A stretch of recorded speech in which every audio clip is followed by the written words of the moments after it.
Meu nome é Hernani Fornari e, juntamente com a minha esposa e parceira Gabriela Carvalho, nós somos professores e terapeutas de alinhamento energético, de cura interior, alinhamento energético, e essa terapia que a gente vem compartilhar com vocês hoje. É uma terapia xamânica, que tem a sua origem nos índios brasileiros, uma terapia transpessoal, sistêmica, fenomenológica, e que começa com a experiência de um homem branco, de um xamã branco, chamado Aloysio Delgado Nascimento, que passou muitos anos em contato com muitas tribos de índios no Brasil, no norte do Brasil, no sul do Brasil. E entre as muitas coisas que ele aprendeu e que ele percebeu, uma coisa chamou muito a atenção dele e que tem a ver com o nosso assunto aqui, que cada vez que o índio chegava doente para procurar um pajé de uma tribo, o pajé é esse meio médico, meio sacerdote das tribos, o pajé atendia o sintoma daquela doença do índio, com essa tecnologia que todos nós conhecemos, as ervas, as fogueiras, as maracas, os tambores, as canções, mas o pajé sempre ia fazer uma prospecção ao que seria um inconsciente com o que seria um sexto sentido, uma sensitividade. Com uma pergunta, né? Não literalmente, mas com essa intenção de perguntar o que aconteceu na tua vida em algum momento, que hoje está aparecendo aqui, que está se somatizando como uma doença física, uma dificuldade relacional, um desequilíbrio emocional, uma patologia social, não importa o tipo de sofrimento e limitação, está sempre linkado com alguma coisa que foi vivida e que não foi integrada na psique e no sistema emocional. Antes da gente entrar propriamente nesse assunto, eu queria dar um passo atrás, só para fazer uma introdução, para ficar bem claro aonde a gente quer chegar. É muito importante a gente tomar consciência de que ponto de vista sobre a vida, que paradigma, para usar um termo bem moderno, que paradigma norteia a nossa cultura até hoje. Eu sou pecador e culpado de nascença, eu tenho uma vida para construir uma pessoa digna de ser aceito pelo Criador, seja lá como a gente concebe isso, para que esse Criador delibere se a gente merece o paraíso eterno, se a gente merece as penas eternas. Isso parece uma brincadeira para muita gente, mas é muito sério. Isso está muito impresso no inconsciente coletivo da nossa cultura até hoje. E a coisa mais importante que tem a ver com o nosso assunto é que quando eu me reconheço como alguém que não é e não tem congenitamente, a primeira coisa que eu vou fazer é procurar buscar isso fora. E o que a gente tem feito ao longo desse tempo, ao longo de 2000 anos. Então eu procuro encontrar, sanar esse buraco interno que eu suponho que eu tenha nas minhas relações, no meu trabalho, no sexo, no dinheiro. A gente vê em consultório isso acontecer muito, pessoas que de repente têm um vácuo na vida porque os filhos casam e saem de casa, porque se separou, porque roubaram o carro, porque se aposentou. Então quem sou eu sem aquilo no qual eu me ancorei para buscar completar aquela incompletude que eu supunha que eu tinha, porque foi isso que eu aprendi. Um buraco interno virtual que absolutamente não é preenchido por nada disso. Gente, isso é muito pesado. Não ser e não ter é muito pesado. E se buscar fora de si mesmo é totalmente inútil. Então a consciência planetária, na sua enorme inteligência cósmica, o que ela faz para ajudar a gente a sanar essa questão enquanto cultura? Ela provoca a invasão do Oriente no Ocidente. Nos anos 60 e 70, o Oriente invadiu o Ocidente, as pessoas da minha geração se lembram bem das primeiras academias de yoga, dos primeiros restaurantes macrobióticos, dos primeiros acupunturistas, né? E hoje, infelizmente não ainda na massa miserável e sofredora, mas da classe média para cima, quem não ouviu falar hoje, até hoje, de budismo, de yoga, de shiatsu, de acupuntura, de ayurveda, de meditação, de chakras, né? Esse assunto já faz parte do nosso dia a dia, né? Alguns anos atrás, até a novela da Globo teve sobre a Índia, né? Então, quando uma grande mídia foca uma cultura estranha nossa, porque essa cultura já vive dentro da nossa cultura. E essas culturas, como a cultura indiana, a cultura chinesa, a cultura japonesa, além das questões terapêuticas, de acordar a gente para a existência da energia, vieram trazer um parâmetro que eu acho que é muito importante e que tem a ver com isso que a gente está vindo trazer aqui, que é a mudança do ponto de vista, é o oferecimento de um novo ponto de vista, de um novo paradigma. Ou seja, eu não sou pecador e culpado de nascença, eu sou alguém que o Criador fez pronto, né? O que seria Deus fez o homem à sua imagem e semelhança, né? Se não isso, senão eu sou feito pelo Criador, vamos colocar nesses termos, pronto. Eu sou feliz, pleno, completo, aqui, agora, sempre, só que eu não sei. Então, isso vem trazer para a gente uma coisa que parece uma firula filosófica, mas não é. Isso é um ponto de vista onde eu posso enraizar o desenrolar da minha vida. Eu não sou mais um pecador e culpado de nascença. Ou seja, eu não sou alguém que tem que viver uma vida para construir alguém que não é. Eu sou alguém que está aqui para desconstruir tudo que eu não sou. Uau, isso dá uma leveza. Eu acho que o inconsciente coletivo está começando a receber essa informação e isso dá um outro tipo de perspectiva em relação à vida. Eu acho que isso dá uma outra qualidade de autoestima e de alto valor coletivo, muito interessante, porque, em primeiro lugar, eu não sou dominado mais por ninguém, né? Eu sou consciente de que o único problema que eu realmente tenho é a ignorância de quem eu sou. Isso na cultura indiana se chama avidya, é a ignorância dessa natureza completa e plena que eu tenho. Bacana, tudo muito bonito, mas fica, claro, a pergunta que não quer calar. Então por que eu já não me experimento já como esse ser completo, como esse ser pleno e tenho que passar por toda essa cadeia de sofrimento? Não sei a resposta. Eu acho que ninguém sabe. Agora, tem um indicador que é muito interessante. Eu vou usar uma linguagem informática aqui para poder colorir um pouco essa explicação. Nesse lugar que o Freud chamou de inconsciente, e esse lugar não é pequeno, a neurociência e a psicologia entendem que cerca de 90% do ambiente psíquico é inconsciente. Nesse lugar inconsciente existe um HD, onde eu instalo todos os softwares que são as resultantes de viver. O que é uma resultante de viver? Viver produz dois resultados. O que eu senti com a experiência e como eu suponho que a experiência foi. A junção desses dois pontos, né, um relacionado com o nosso nível emocional, um relacionado com o nosso nível mental, dá o que na Índia se chama de samskara, no budismo se chama de sankara, e nós chamamos no alinhamento energético de corpo energético. É uma unidade de mim, uma unidade experiencial, que está relacionada com uma vivência. Então vamos lá. Eu venho vivendo milhões de coisas na minha vida, né? Vamos começar entendendo que tem uma outra coisa do novo paradigma também que é importante colocar aqui. Não tem mais aquela história de culpado e pecador. Então, se não tem culpado e pecador, não tem culpado e vítima, eu sou corresponsável por tudo que me acontece. Então, essa inteligência eterna que habita em mim, não importa como a gente entenda isso, eu superior, Deus em mim, consciência divina, não importa, essa inteligência perfeita, que me conhece melhor do que eu, humano, atrai, co-atrai, né? Porque o outro também me atrai todas as experiências que eu preciso para limpar esse inconsciente, cheio dessas experiências que ainda não foram integradas no meu sistema, para que eu possa evoluir, né? Mais ou menos como um treinador de um atleta de ponta, né? Que está ali sempre levantando aquele obstáculo. Então, o obstáculo não é forjado na nossa vida por nenhum satanás. O obstáculo é forjado pela nossa própria consciência interna, que sabe exatamente as experiências que a gente tem que passar. Vamos considerar que o universo, antes de mais nada, é uma instância autorreguladora.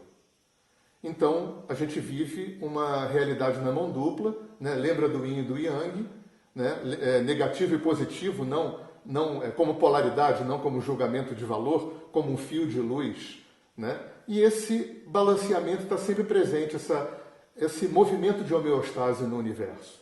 Então, as experiências que eu atraio, através da minha necessidade, que essa inteligência em mim percebe, algumas coisas eu dou conta. As minhas vitórias, as minhas conquistas, os meus aprendizados, os meus avanços, né? Tudo isso vai ser instalado nesse HD no meu inconsciente, vamos chamar como bons softwares. Só que eu não estou aqui para dar conta de tudo. Eu sou ser humano, eu nem tenho obrigação de dar conta de tudo. Então muita coisa eu não dou conta. Muitas coisas que eu atraio, é muito importante que isso fique claro, né? Para a gente descaracterizar culpa e vítima e culpa e pecado. Muitas coisas que eu atraio eu não dou conta.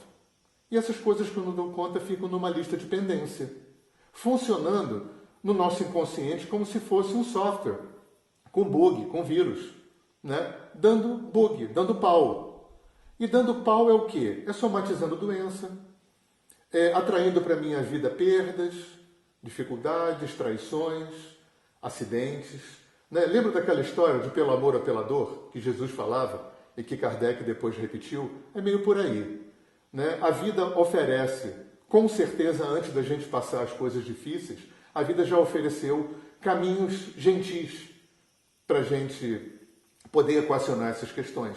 Só que a gente estava preocupado com outras coisas, né? Estava distraído, não estava focado, estava se sentindo mal, estava se sentindo culpado, enfim, estava nesses buracos internos que a gente tem e a gente não percebe o aprendizado, o chamado para o aprendizado. E o universo começa a ser mais contundente, né? Justamente para chamar de dentro da gente, né? Para acender aquela lâmpada vermelha, para que a gente possa olhar o que tem que ser olhado. Então, como é que a gente vai equacionar? Né? Já que a gente entende que eu não sou pecador e culpado de nascença, que eu já nasci perfeito, e o que me separa dessa perfeição é um inconsciente cheio de memórias, de registros, de resultantes não entendidas, não olhadas, não integradas, experienciais, o que o universo me oferece? Para o mundo antigo, para a Índia, para a China, para o mundo africano, para o mundo nativo, esses povos já conheciam, já desenvolveram há milênios tecnologias extremamente eficientes, como yoga, meditação, Vedanta, medicina chinesa, tanta coisa, Zen budismo, e por aí vai, tantos seres interessantes vêm vindo ao planeta, trazendo tecnologias para tocar nesse ponto. Né? Já que 90% de mim está vivendo hoje sem a minha participação, não pergunta para mim por que isso existe. Eu acho que, como eu falei, ninguém sabe essa resposta, mas o fato é que isso é assim. Se 90% de mim, como é que eu faço, né, para lidar com isso? Como é que eu faço para abrir uma via de acesso para esse mundo inconsciente? Para que eu possa trazer isso de volta para a superfície e poder dar um encaminhamento, né, equilibrado, um encaminhamento de integração para essas experiências que eu atraí, porque eu precisava passar. O primeiro movimento que acontece nisso no mundo, no século XIX, é com Freud, né, que, apesar de ser um homem judeu, num tempo muito católico, numa Áustria muito careta, numa medicina, numa psiquiatria que recém estava engatinhando, nem se conhecia muito bem o cérebro humano, nem se conhecia muito bem as doenças que pretendia curar.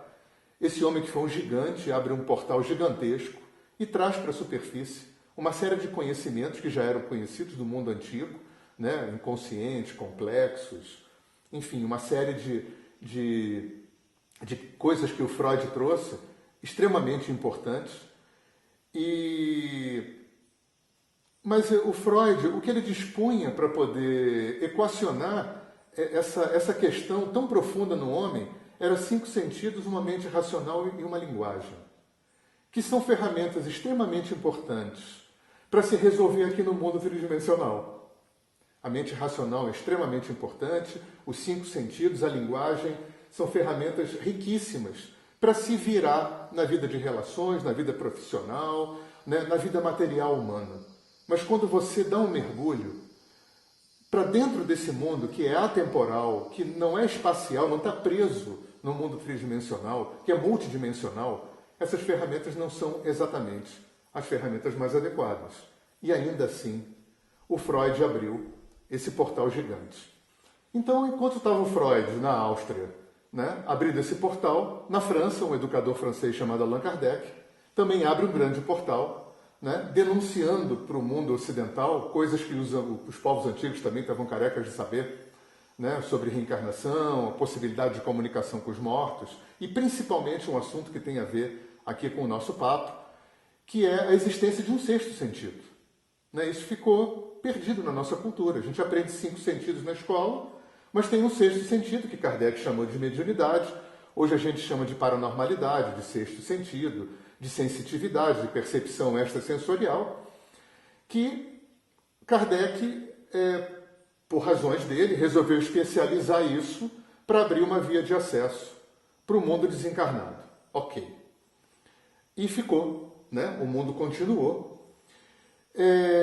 Houve essa invasão do Ocidente no Oriente, que eu falei, isso abriu uma perspectiva, né, muito interessante, que eu já falei também, mas eu queria dar mais um passo atrás, porque tem uma outra coisa que se implanta na nossa cultura que é muito importante lá pelos anos 10, pelos anos 20 do século 20, os cientistas de ponta, nórdicos e alemães, estudando as menores porções de matéria, chegam à conclusão que no mundo subatômico a realidade acontece de um jeito completamente diferente daquele que Newton tinha trazido e tinha alicerçado como o funcionamento real do universo. E isso bagunçou o coreto todo, né, da ciência, isso passou a ter o nome de física quântica. A física quântica, assim como Freud, assim como Kardec, também não trouxe novidade nenhuma. Todos esses conceitos modernos da física quântica, como salto quântico, efeito não local, princípio da incerteza, tudo isso já era super conhecido no mundo oriental, no mundo nativo, com outros nomes, dentro de um outro paradigma. Mas é muito bonito quando a consciência planetária traz para a superfície conhecimentos tão importantes, né, que vão ter um desdobramento tão importante na vida humana, né, e que não é novidade por um lado, mas que é retraduzido de uma forma totalmente palatável, totalmente digerível para a nossa cultura. E aí a gente chega nessa invasão do Oriente, que eu falei, a Índia, a China, entram, e nessa esteira começam a aparecer terapias na Europa, nos Estados Unidos, fazendo exatamente um cruzamento da psicologia com a transpessoalidade. A gente fala de brincadeira no curso que o Kardec casou com Freud, né, e começou a dar uma série de terapias que são psicoterapêuticas, sim, mas não são analíticas, e são mediúnicas, sim, mas não são espíritas. Como, por exemplo, eu gosto muito de honrar aqui o Dr. Eliezer Mendes, um psiquiatra baiano, que desenvolveu a terapia do psicotranse nos anos 50, 60, no Brasil, as constelações familiares com o terapeuta alemão Bert Hellinger, o resgate de alma, que é uma terapia que vem com Michael Harner e Sandra Ingerman a partir dos índios americanos, Theta Healing, frequência de brilho e alinhamento energético, né, que vem, como eu falei, dos índios brasileiros através do Aloysio Delgado Nascimento. Então, a proposta aqui do alinhamento energético, já entrando mais especificamente na nossa história, como eu falei, uma terapia, é uma psicoterapia, mas aonde o terapeuta não vai elaborar conteúdo, até porque já tem a psicologia que faz isso muito bem, mas vai usar esse sexto sentido para abrir uma via de acesso a esse mundo inconsciente, a esse HD, como se fosse um técnico de informática, né? E vamos desinstalar essa programação, literalmente desinstalar essa programação. Uma das coisas, voltando um pouquinho para o Kardec, eu não sou espírita, mas eu acho que o Kardec teve algumas boas sacadas, quem conhece uma mesa de desobsessão kardecista já viu que tem um médium, tem um doutrinador, vem uma pessoa com um obsessor, ou seja, com um desencarnado colado no encarnado, e aquele médium incorpora esse desencarnado. Então a primeira coisa que acontece, quando o médium incorpora o desencarnado, que estava acoplado no encarnado, é uma desinstalação. Aquele desencarnado, quando está falando através do médium, ele já não está mais naquele vivo. Então, é mais ou menos dentro dessa sacada que o Aloysio construiu esse trabalho. A mesma ferramenta que desinstala um ser desencarnado de um encarnado, desinstala programações psicoemocionais do inconsciente. Até porque essas programações, elas não têm uma realidade, desculpem a redundância, elas não têm uma realidade real. Elas são totalmente virtuais. Lembra que eu falei que a resultante de viver é o que eu senti com a experiência e como eu suponho que ela aconteceu? Pensa bem, quando a gente era criança, a gente não sabia que a gente não era o centro do mundo, não sabia que os pais não eram perfeitos, Não sabia que a maior parte das coisas difíceis que vieram dos pais para a gente tinham muito, muito mais a ver com a história dos nossos pais com os pais deles do que com a gente. Era uma projeção. Então, olha quanto equívoco pode ter acontecido e olha quanto sofrimento a gente pode estar trazendo em função de equívocos que aconteceram numa época que criança nem tem estrutura cerebral formatada para poder contextualizar, para poder entender entre linhas, para poder entender subjetividade. E a gente está carregando até hoje um monte de sofrimento que tem a sua origem, muitas vezes, em mal entendido, em não entendimento. Então, até por isso que essas terapias podem acontecer, porque a gente sabe que mágica não existe, a gente sabe que ninguém pode fazer pela gente aquilo que a gente tem que fazer. Então, o que essas terapias fazem é abrir uma via de acesso ao inconsciente, trazer esse material para a superfície, aliás, toda terapia faz isso, né? Da psicanálise e as terapias xamânicas, e dar um encaminhamento. Né? O que é um encaminhamento? Então, vou dar um passo atrás novamente para trazer para vocês a metodologia do trabalho. Eu vou chegar lá no encaminhamento, eu não vou esquecer. Então, no primeiro momento, na terapia do alinhamento energético, né, já dizendo para vocês que essa terapia pode ser feita individualmente, presencialmente ou à distância, porque é uma terapia energética, é uma terapia transpessoal, sensitiva. Ela pode ser feita coletivamente em roda de cura. E, no primeiro momento, a gente, quando tem um cliente de primeira vez, a gente explica o trabalho. Por que a gente explica o trabalho se quando você vai fazer psicoterapia com um psicanalista ou com um psicólogo, ele não te conta a história do Freud, nem a história da psicologia? Né? A gente explica o trabalho porque a gente entende que hoje, no mundo de hoje, com a demanda, com a premência que a gente tem, a função do terapeuta e do pedagogo ficou muito misturada. Então, a gente entende, o Aloysio dizia, que aí você vai num consultório, faz uma terapia bacana, né? Alinhamento energético é uma terapia poderosa, ok, mas você sai pela porta do consultório e continua achando que teus pais são culpados pelos teus dissabores. Terapia meia bomba. Então, a função da explicação é para que o terapeuta, não de uma forma doutrinária, porque alinhamento energético não é religião, nem nós somos pessoas religiosas, mas também não temos nada contra, para que o terapeuta possa oferecer para o cliente outras perspectivas de ponto de vista em relação à vida. Né? Que é isso que a gente vem falando desde o começo do nosso papo. Não tem pecado e culpa. Né? Todos os nossos encontros humanos são pré-contratados entre a gente. Voltando ao Kardec outra vez, o Kardec já dizia isso. Né? Nós pré-contratamos, pré-combinamos todas as nossas experiências. Aí você poderia perguntar para mim, poxa, mas eu não me lembro. Então, olha só, vamos lembrar de 3 coisas. Primeiro, quando você nasceu, você esqueceu tudo que você viveu. A gente sofre uma grande amnésia quando entra numa barriga de uma mulher.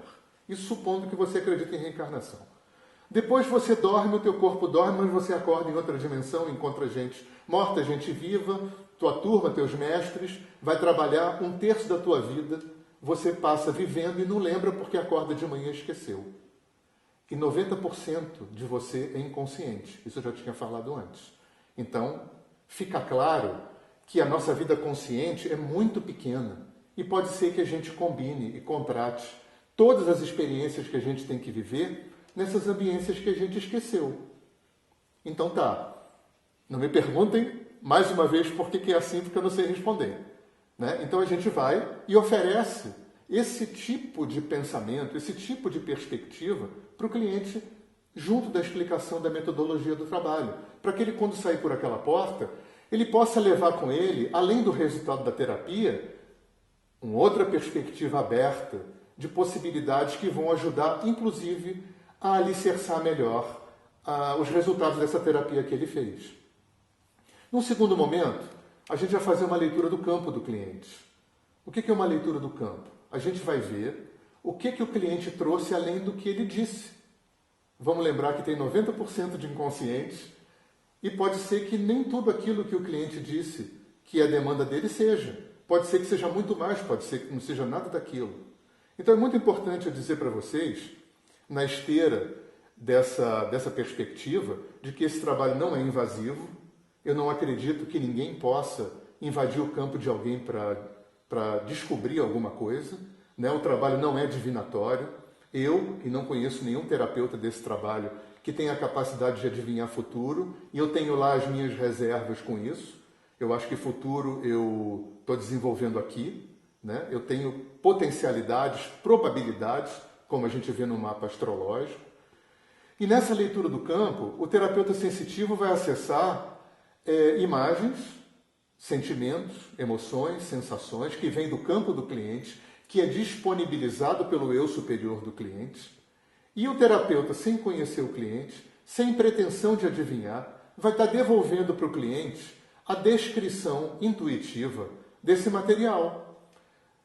Como eu não conheço o cliente, nem sempre eu sei se isso é consciente ou não para ele, nem sempre eu sei se isso tem a ver com o passado ou com o presente dele, nem sempre eu sei se esse material vem de forma simbólica ou forma literal, mas na maior parte das vezes o cliente sabe. Então essa leitura do campo, ela vai compor uma antessala onde vai ser integrado aquilo que o cliente trouxe, que pertence ao mundo consciente do cliente, com isso que os terapeutas perceberam do campo do cliente, que vai ter mais a ver com a ambiência inconsciente do cliente. E isso abre uma perspectiva muito maior de trabalho. E na terceira parte do trabalho, todo esse material que foi desinstalado vai ser encaminhado, porque agora é hora de falar, é claro que não é a gente que faz o trabalho, né? Tem um pessoal no andar de cima, no segundo andar, tem uma egrégora, né? O pessoal mais esotérico gosta de usar esse nome, tem um time de seres de luz, seja lá como a gente concebe isso, eu não sou muito ligado nesses conceitos, eu gosto do nome frequência, tem frequências de luz que se ofereceram para o Aloysio para fazer uma coisa: receber esse material em desequilíbrio, em sofrimento, em limitação, e fazer a única coisa possível de ser feita, que é mudar a polaridade desse material. E eu vou dar um exemplo para vocês rapidamente. Lembra do Yin e do Yang? Né? Tudo no universo é bipolar, não é? Então as emoções também são. Não te parece que tristeza, alegria, são polaridades de uma mesma energia emocional? Medo e coragem, ódio e amor e por aí vai? Então, se eu instalei no meu sistema, no meu HD, um software de tristeza em função de como eu recebi uma experiência na minha vida triste, e aquilo está reverberando em mim até hoje, a primeira coisa que eu posso inferir é que enquanto roda a tristeza não pode rodar a alegria. Ou é 0 ou é 1. O sistema é binário igual ao computador, não é? E tristeza não é quem eu sou, constitucionalmente.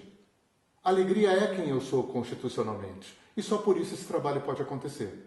Então o que se faz no trabalho é desinstalar quem eu não sou, quem eu estou, e devolver para mim quem eu realmente sou. Na verdade não é tirado nada e não é colocado nada. É uma grande janela que é aberta, que estava tampada pela perspectiva da minha experiência.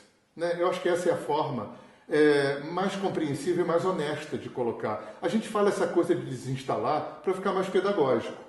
Então, na terceira fase do trabalho, esse material que passou através do canal, que falou através do canal e o cliente pôde ouvir, esse trabalho poderia acontecer com o cliente ausente, como eu já falei, a gente faz à distância, mas o Aloysio quis fazer o trabalho para o cliente ouvir e poderia ser feito em silêncio, com o cliente presente também.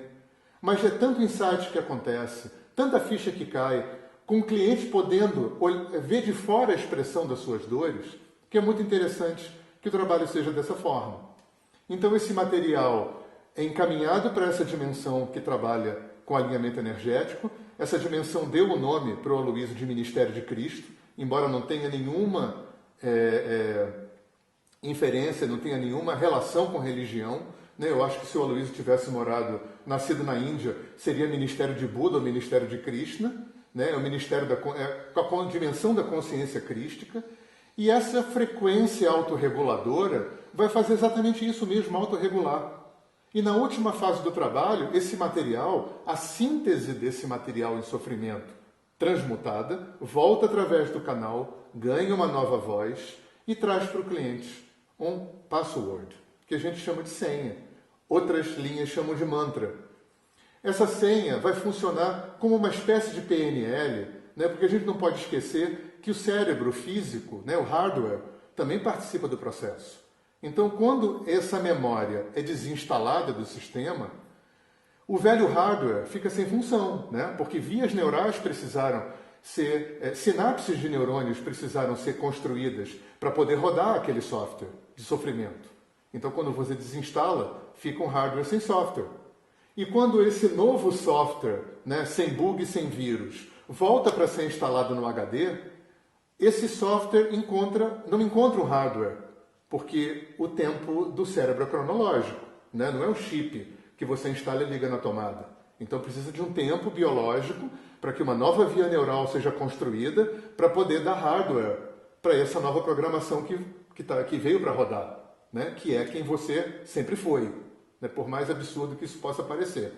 Então a função da senha é preencher esse gap de tempo, até para o cliente não reconstruir, porque o processo de desconstrução da velha via neural pode ainda ficar reverberando memória durante um certo tempo. Então, cada vez que o cliente, depois que sai do consultório, se percebe ainda tendo pensamentos, sentimentos que têm a ver com aquilo que foi trabalhado, ele, em vez de aceitar o looping, né, porque o cérebro, assim como a informática, instala o software e fica loopando através do sistema operacional, né, só que o nosso sistema operacional, felizmente, não é o Windows, é estar vivo, né, e através do meu hardware, os meus traumas ficam loopando. E eu vou surfando naquilo quase que automaticamente. Aí eu fiz o trabalho, toda terapia tem como um primeiro efeito dar uma descompressão, porque sofrer pressiona e me impede de olhar outras possibilidades. Então eu saio descomprimido, todo mundo sai do trabalho, é impressionante, é quase 100%. Todo mundo sai, puxa, eu estou levinho. Claro que eu estou levinho. Descomprimido, é como pegar uma mangueira de ar comprimido, abrir e deixar o ar sair. Então faz isso para que você possa ter uma perspectiva. E você sai com uma senha. E cada vez que, porventura, você ainda perceber que esse looping ainda está rolando no sistema, você, em vez de surfar nesse looping, você entra na função da senha. Você pode cantar a senha, falar a senha, não importa. A senha não é muleta, obviamente. A senha um dia perde a função, ela é temporária. Mas ela é só uma espécie de remedinho. E também para colocar nas mãos do cliente a responsabilidade, né? Porque senão era muito fácil. Paga uma consulta, né? Fez um monte de coisas na vida, sofreu um monte de coisa, paga uma consulta, o terapeuta vai lá, faz uma mágica, você sai levinho, né? E continua pela tua vida fazendo outras tantas coisas e não rola assim, né? Então a senha também é a responsabilidade do cliente, igual você vai no médico. Ele te dá a receita e você tem que ir na farmácia comprar o remédio, tomar o remédio, senão não fica bom.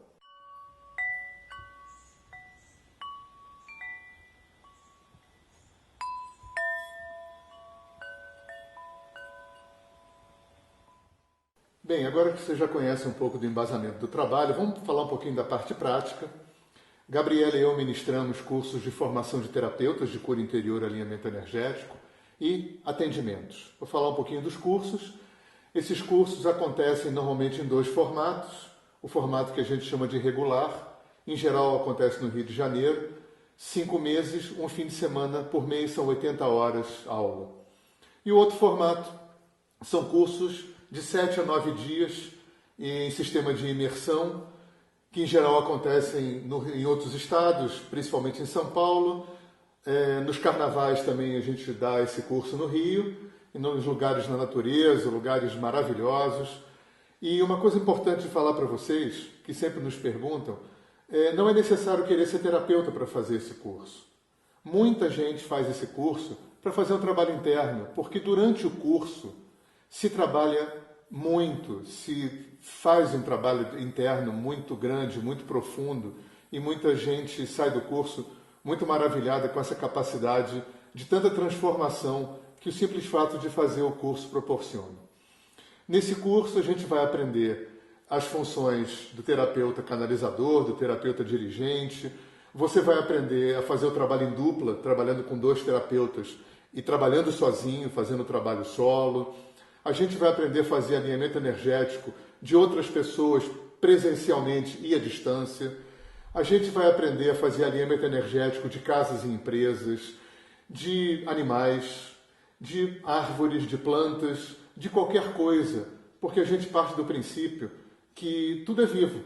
A gente está trabalhando com essa ideia animista, essa ideia xamânica, de que tudo na natureza é vivo e consciente. Então tudo é passível de ser acessado e transformado. No sentido dos atendimentos pessoais, nós fazemos esse trabalho pode ser feito em atendimentos individuais, presenciais e à distância, e também numa forma coletiva chamada roda de cura. Os atendimentos presenciais e à distância, né, são feitos na nossa residência. Nós moramos fora do Rio de Janeiro, não temos mais consultório no Rio, então ou as pessoas vêm fazer esse trabalho no meio da natureza, que é muito interessante, ou as pessoas fazem à distância, mandando para a gente uma foto, mandando para a gente um resumo do que quer tratar, e nós mandamos depois a gravação do atendimento por e-mail. Infelizmente, a nossa internet de roça ainda não permite um Skype decente, né? Isso algum dia vai acontecer, então por enquanto a gente manda a gravação do trabalho. E é isso que eu queria trazer para vocês. Né? Qualquer dúvida, vocês podem acessar o nosso site, que vai estar escrito na tela, os nossos Facebooks, o nosso blog. Nós também temos, na paralela, nós temos um trabalho de produção literária, então nós temos o livro Fogo Sagrado, que é o primeiro livro editado em língua portuguesa sobre esse trabalho, pela editora Vida e Consciência. Aqui em 2015 está saindo o segundo livro, que se chama Alinhamento Energético. Nós temos o nosso site, como eu falei, e temos a produção paralela, também musical, com o nosso 5º CD, para sair agora em 2015, com músicas com temáticas xamânicas, temáticas ecológicas, temáticas espiritualistas, né, o que a gente chama de música relevante.